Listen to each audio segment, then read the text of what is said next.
Hey everyone, welcome back to my channel. I am Nicole Frolic of Inflexible Me, and today I want to talk to you guys about a topic that has recently come to the forefront of my awareness.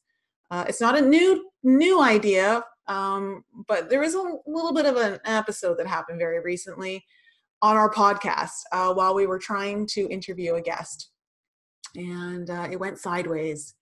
And I want to talk to you guys about the importance of your discernment, the importance of keeping the spidey senses, those spiritual spidey senses, at the forefront of your mind.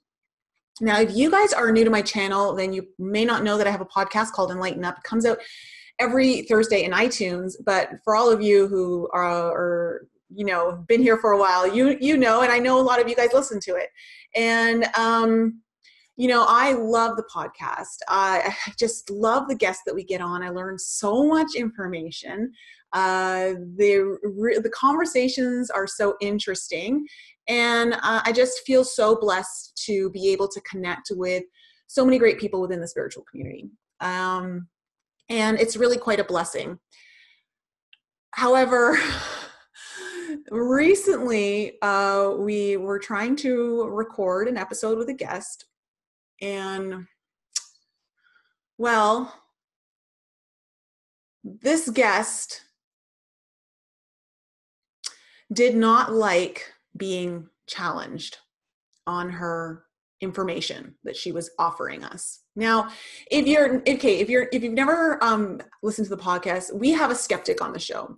So there's Lisa and myself who are really into this. We've been on this spiritual journey for over 20 years and had lots of experiences along the way. But we also know the value of asking questions and also having a point of view of someone who doesn't know a lot about this stuff and maybe is new to it, interested in it, but new to it and challenging it and likes to have proof.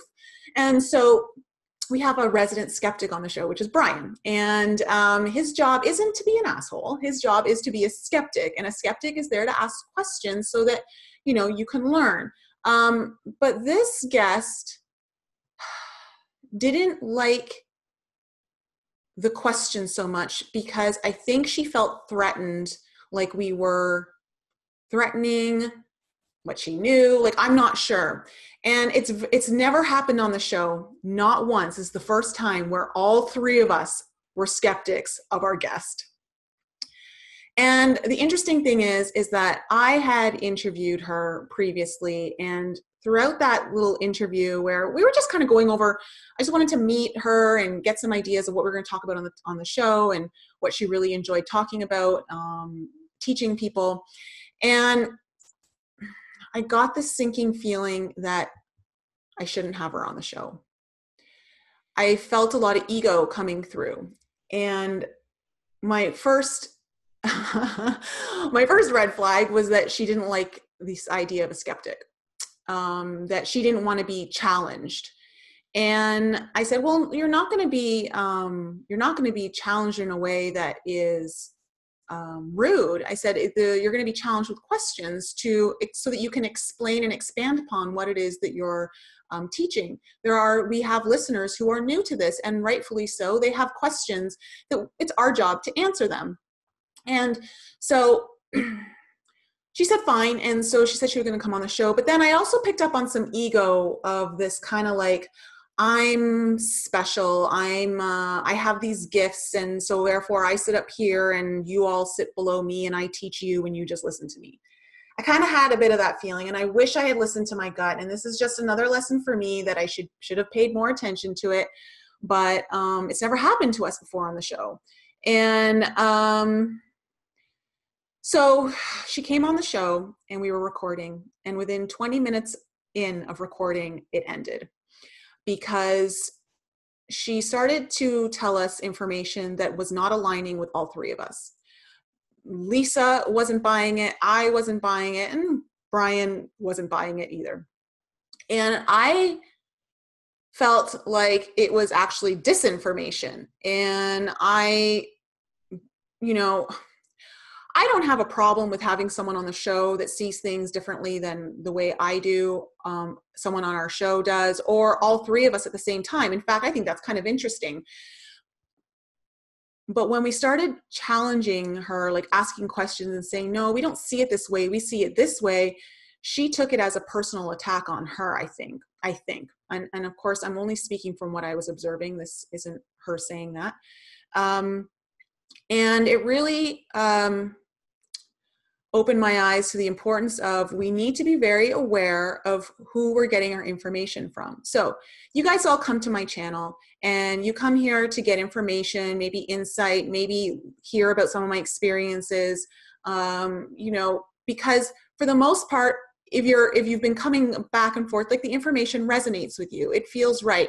Some people come to my channel and they don't come back because it doesn't resonate with them. And that's great. They're listening to their intuition, whatever information I'm giving, it's not meant for them. And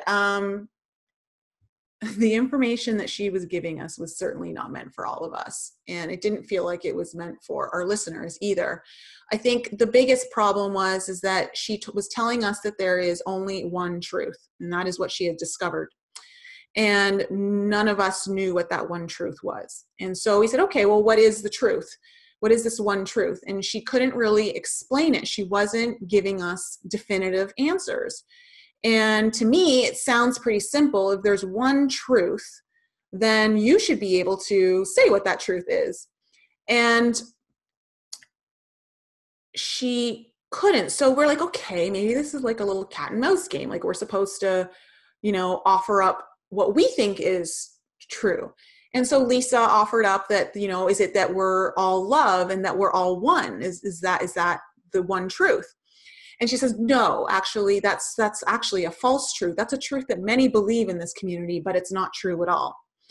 And Ron's like, oh, that's when I was like, oh, I can't get on board with that. That I can't get on board with. It goes against everything I've learned. It goes against everything I feel within my own heart, my own higher self, the information that's come through. And it completely contradicts everything that our guests have talked about as well on the show. And so it's like, okay. And so, I said, I don't believe that's true, because the way I see it, guys, is we all come from one creator. And you can call it God, you can call it universe, source, energy, whatever it is that you call it, we come from one creator. And if we all come from that one creator, then we all are part of the creator. So we all are part of that one creator. And also we have this term called the collective consciousness. And we all have our own individual consciousness.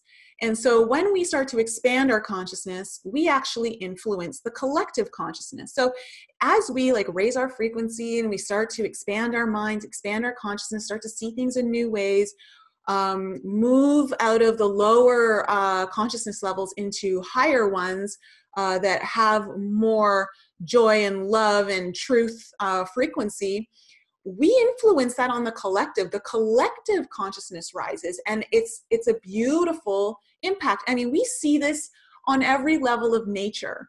To me, this is scientific. That's how I see it. And so I was trying to explain that to her, and she says, no, I don't identify with the rapist. I am not the rapist. And Lisa and I were like, well, actually, you are. We all are. Everyone in our lives are mirrors for us, especially our significant relationships, whether they're with family, friends, a loved one. People are in there to help mirror certain things that we need to learn about ourselves. Now, does it mean you're the actual rapist in this lifetime? No, but they're there to show you something within the collective consciousness that needs healing, and you are part of that healing. And who knows in our past lives if we were or not. We can't pass judgment on anyone or anything. And all we can do is try to move back to love, try to move back to our divine connection with creator, with source, so that we reestablish the very thing that we absolved to incarnate into this lifetime, to incarnate into this meat suit, into this body. She was so frustrated because none of us were on board with what she was saying. And she also talked about how the next thing that was really sad for me was that it's okay if she has one truth and that's her truth and that's what she believes, and that's fine. I'm not here to change it, just as she's not here to change mine. But it's this attitude that we see in the spiritual community, and I'm sure many of you have seen it. And we talked about it on episode number 3 in my podcast called Spiritual Frauds. And I'm not saying she's a spiritual fraud, but when someone presents themselves as a teacher and makes you feel like you're less than them, and that the only highway of transmission is you learning from them not learning from you, that's a red flag. That is a red flag. Sure, like you guys come here to my channel to hopefully learn something from me, I'm assuming. And likewise, the reason why I ask you guys to put stuff in the comments below is because I love to hear what you guys are experiencing. It helps me understand more. Plus, if you ask me questions, I can answer, or I learn things from you. I learn new things. You guys offer me things that you think might be helpful to me, and I love that. I love that. I believe that we're all teachers and students. We are all teachers and students, and you can't, it's like this whole idea of duality. You know, you can't be one without the other. Like, it's all part of us. And she just really wanted us to shut up and listen to her and not challenge her. And that is a very, that is a dangerous way to teach. You see that in kind of like the media. We see this in some of our educational institutions right now, a lot actually. I know I experienced it, where you're spoon-fed information and you're not taught to critically think for yourself. You're taught to accept it as is, and if you challenge it too much, you probably suffer some sort of consequence. If you're in university, you may suffer a bad grade. The teacher doesn't like you, or like there's things that you have to worry about. I know this is a big, I read lots of comments of students, university students, and that this is actually a fear of theirs, especially if they're going against what the main narrative is. And so we kind of got a dose of that on our show when we were recording with her. And I didn't like that. I didn't like that at all. I don't think that's a loving way to teach. I don't think that's actually teaching. I think that's telling. And no one should be force feeding information down your throat without you having the ability to question. Questions are important. It helps us critically think. It helps us understand the information coming in, and it equips us for future knowledge coming in. So we won't be having her on our show. However, this week's episode, we do talk about what happened, because once we hung up with her, we continued the conversation. And we're going to talk about that on this episode, on the importance of spiritual discernment, the importance of not allowing the ego to get in the way. And also because we were like so taken off guard and not expecting this to go down the way it went down, I took the opportunity to share what happened to me a year and a half ago.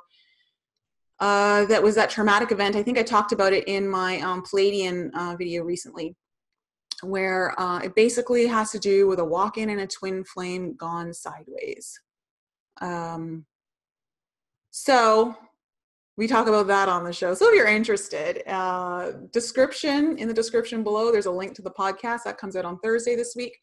And big announcement, guys, big announcement.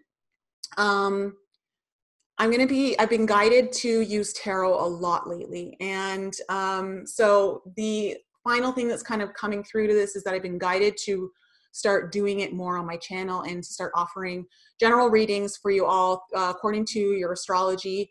And so look out for that. That's going to be coming out now. I'm going to be doing mid-month and beginning of month readings for astrology signs. I'm really looking forward to it. I love it. I think divination tools are so great to strengthen our intuition. And I love using the pictures and feeling what my higher self is talking about coming through. And it's just been fun. So I'm going to be doing that for you guys. If you guys want to book a personal reading with me, you can just go over to my website, inflexiblememe.com, or send me an email, info@inflexiblememe.com, and I'll give you more information. But guys, it's so important. Please do not do not compromise on your own truth. You're going to come up against a lot of information on this journey. You're going to meet people that in the initial stages are going to be giving you information that seems really helpful, and it may very well be helpful. But you may outgrow certain people or outgrow past the way they're thinking, and it's time to move on. That happens a lot. Also, you're going to come up against teachers who aren't teaching in a way that aligns with you. Don't discount it. Listen to your intuition. Don't do what I did and bring that person on a show. Although, I really shouldn't say that, because it was a great opportunity for us to remind ourselves the importance of intuition, the importance of being wary of where the information is coming from. And also, what's really beautiful, I'm actually really grateful to our guest for, is that she gave us, all three of us, an opportunity to exercise our throat chakra, use our truth. And so, channeling Archangel Michael, using that sort of truth and standing up for what we believe in. That's one of the things you'll never get from me on this channel or on our podcast, is I'll never compromise my truth. I'll never compromise what I believe in my heart of hearts, what I know to be true according to like all my experiences, the guidance that I get, knowledge that I've read, that I've understood to be, that makes sense to me, that resonates with me as truth. I won't compromise that for someone else, regardless of where they stand on the scale or the hierarchy, which really there is no hierarchy, but some people perceive it as one. And I truly believe that we're all here to learn from one another. We're all students and teachers. We all have pieces of the puzzle to offer. We all have, and that's what's so great. That's why we're all down here. That's why we all came down at this time, is to help one another figure all this stuff out, because it's not cut and dry. Like, it's not black and white. It's not like, oh, there's the answer. Everyone knows it now. Like, we've all got to come together, and we've all got to offer what we've learned through our own journeys, offer little pieces of the puzzle, and hopefully this beautiful tapestry will finally give us the whole picture. And we get that from talking to one another, and also talking to people who don't hold the same ideas and beliefs as us. We got to keep our minds open, and we'll be willing to have these conversations. And unfortunately, this woman wasn't willing to have that conversation with us. And so just as well, So I guess we won't. But anyways, guys, just stay true to yourself. Don't compromise your truth. Exercise your throat chakra. Speak up when you need to. Stand in your power. Exercise that solar plexus idea, because that helps you become more in alignment with who you truly are, your authentic self. And keep those spidey senses on full alert at all times. If it doesn't feel right, ask why and start doing a little digging. Don't accept it, and do what I did. Learn from my mistake is what I'm saying. All right, everyone. Have a great week, and I will be back with you all very soon.